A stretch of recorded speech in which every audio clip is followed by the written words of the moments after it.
Fala, afiliados, vocês estão vivos? No vídeo agora nós vamos falar um pouquinho sobre Akhenaton e Nefertiti, uma história amarniana de Carmen Seganfredo e A.S. Franchini, da editora LPM. Salve aqui, ó.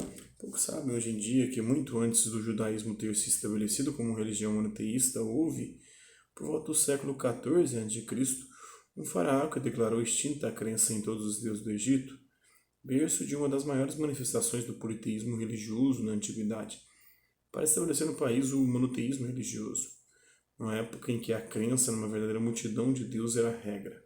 Akhenaton ousou cometer a maior ousadia histórica do mundo antigo, afrontando de maneira aberta a corrupta casta sacerdotal egípcia, em especial a que patrocinava o culto do deus tebano Amon, símbolo dos triunfos dinásticos de seus antecessores. Fascinados por este misterioso episódio da história egípcia, A.S. Franchini e Carmen Seganfredo recriam não os fatos tais como se deram, já que são pouquíssimos dados disponíveis a esse respeito, mas os desdobramentos dessa reforma frustrada. O resultado é um romance vibrante, no qual um realismo muitas vezes cru, e não por acaso francamente visceral, alterna-se com passagens poéticas para descrever todos os supostos passos dessa verdadeira epopeia trágica, que foi a tentativa de Akhenaton de estabelecer pela primeira vez na história da humanidade um Estado imperial monoteísta. Quem foi, afinal, este misterioso Akhenaton que os faraós posteriores após a sua morte fizeram desaparecer totalmente dos registros dinásticos? Por que seu reinado durou tão pouco tempo? Que deus estranho era esse Aton que o faraó maldito quis elevar à condição de Deus único do Egito, banindo assim todos os demais dos altares? E essa fascinante Nefertiti, esposa do real de Akhenaton, considerada na antiguidade a mulher mais bela do universo. Quem foi ela e que papel representou na verdadeira epopeia ensinada por seu esposo? A história de Akhenaton e de Nefertiti provavelmente jamais será conhecida, sequer nos seus contornos mais básicos. Infelizmente, restam hoje tão poucos vestígios da passagem deste extraordinário casal pela Terra que mesmo os especialistas não nutrem mais esperança de reconstituir o que de fato aconteceu naqueles longínquos dias, quando o faraó rebelde tentou levar a cabo a mais espantosa reforma religiosa de toda a antiguidade. Abolir o politeísmo e inaugurar, antes mesmo de Moisés, e depois influenciando o próprio Moisés, o monoteísmo como forma exclusiva de adoração religiosa. Sabemos que o monoteísmo judaico, historicamente, não era monoteísmo, era uma monocrença. Eles admitiam que existiam outros deuses, outras divindades, mas eles tinham um deus específico deles. Não admitiam os outros. Os outros, eles não eram considerados deuses dignos de serem adorados. Depois, com o tempo, é que foi se firmando essa concepção monoteísta da crença num único e exclusivo Deus. E isso muito por influência, com certeza, dessa experiência egípcia do povo judaico, que é depois de lá que se sai com a concepção monoteísta. Antes disso, como eu já disse, havia só uma concepção de um Deus, que era o Deus do povo judeu, entre diversos outros deuses. Não era um politeísmo, não há crença em vários deuses, mas era um monoteísmo bem rudimentar ainda, que admitia a existência de outros deuses. Tem um nome científico para isso, a monolatria, na verdade. Monolatria era o culto a um único Deus, não negando a existência de outros, mas era o Deus do povo, o Deus dos judeus, o Deus dos hebreus, na verdade.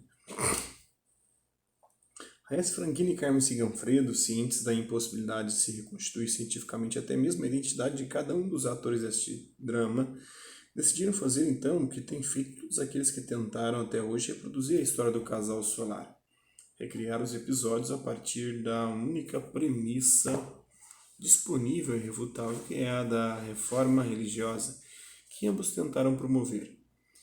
Definido pelos autores como novela armaniana, referência ao período armaniano no final da 18ª dinastia egípcia, é o estilo artístico grotesco adotado pelo faraó em seu reinado, que se reproduz em alguns momentos na própria escrita da obra.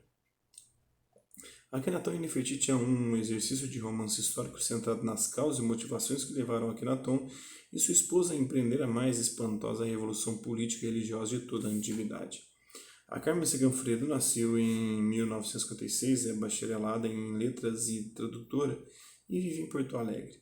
A S. Franchini nasceu em 64, é formado em Direito e também vive em Porto Alegre, Leão, né? Juntos escreveram os seguintes livros: Os Irmãos Pitolkers, de Solina, de 1999, As 100 Melhores Histórias da Mitologia, da LPM, de 2003, e Mares Nunca Navegados, da Artes e Ofícios, de 2003, As Melhores Histórias da Mitologia Nórdica, Artes e Ofícios, de 2004, Deus, Heróis e Monstros, As Asas de Ícaro e Outras Histórias da Mitologia para Crianças, da LPM, 2005, As 100 Melhores Histórias da Bíblia, da LPM, 2005, O Anel dos Nibelungos, Artes e Ofícios, de 2006, e a Mitologia Egípcia, de LPM, 2006.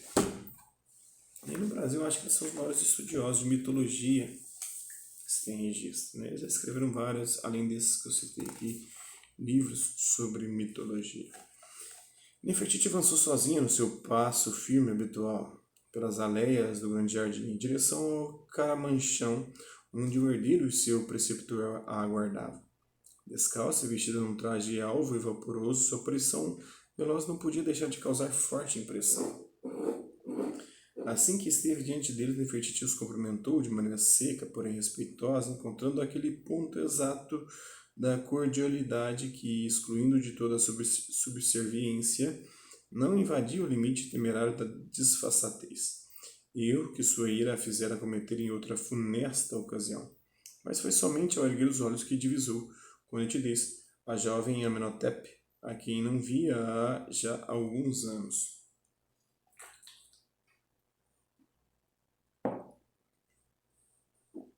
Instantaneamente, duas modalidades muito diversas do espanto humano se desenharam em seus respectivos rostos.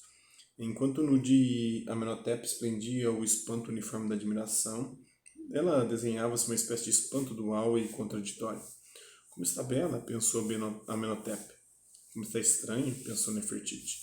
Estranho era o julgamento que Amenhotep teria recebido com naturalidade, já que, desde criança, desenvolvera aquela espécie mórbida de autocrítica que, nos instantes de paroxismo, chegava a degenerar uma vaidade extravagante da própria feiura.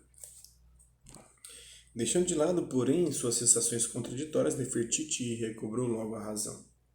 O senhor permitiria, venerável filho de Apo, ter uma conversa a sós com o herdeiro das duas coroas? Disse ela, pondo-se graciosamente de cócoras aos pés do quase ancião. O mestre olhou para seu pupilo, que parecia inteiramente confuso diante daquela perspectiva.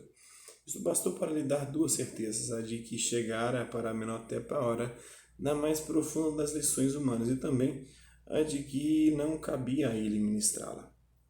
Fique à vontade, bela gazela, disse ele, dando um beijo em sua testa, certo de que o segundo passo do grande plano cósmico começara a ser dado. Nefertiti, ainda de cócoras, girou o corpo com graciosa destreza e acompanhou absorto ao lento desaparecer do velho por entre os pilares recobertos de trepadeiras, parecendo incapaz de entender a sutileza dos movimentos daquela fase da vida ainda tão distante de si. Mas, de repente, Nefertiti, num estalo brusco de percepção, entesou rapidamente o seu longo pescoço que a frouxidão da reflexão podia ter deixado relaxar, voltando-se decididamente para Amenhotep, tomando cuidado, porém, de resguardar a face esquerda, ainda ligeiramente magoada da agressão passada. Amenhotep, filho do grande Horus, disse ela, pondo-se finalmente em pé. Tão bem quanto eu, você sabe que existem tratativas a respeito de nossa futura união. O filho do faraó, tomado novamente pelo espanto devido à introdução repentina daquele assunto, piscou vivamente seus dois olhos rasgados, enquanto sua boca de grandes lábios carnudos entreabria-se ligeiramente, aumentando os sintomas de seu constrangimento, como lhe haviam soado de maneira extremamente prazerosa as últimas palavras dela. Do que está falando? Perguntou ele, tentando preencher o silêncio que se formara. Como? Disse ela, retesando-se. Não sabe, então, de nada disto? Amenhotep sentiu uma vontade quase desesperadora que sua nenhuma experiência do amor não podia definir ainda como sensual, de forçá-la a repetir aquela palavra mágica. Acerca do que? Balbuciou ele, em agoniada expectativa. Nefertiti avançou 2 passos. Isso é um pouquinho dessa obra, espero que vocês tenham gostado do vídeo. Quem curtiu, dá um like, quem não curtiu, dá um dislike. Quem se interessar pelo conteúdo do canal é só se inscrever, ativar o sininho e guardar os próximos vídeos e as próximas notificações. Deixe também seus comentários dizendo o que você tem achado dos vídeos, sugestões de temas e assuntos para serem abordados em vídeos posteriores. E colabore com o nosso canal, compartilhe os nossos vídeos e ajude-os a chegar ao maior número de pessoas possíveis. Eu gostaria de agradecer a todos aqueles, aos 200, 340, 400, né? 426 inscritos no nosso canal. Agradecer também aqueles que querem outro, de conteúdo outro.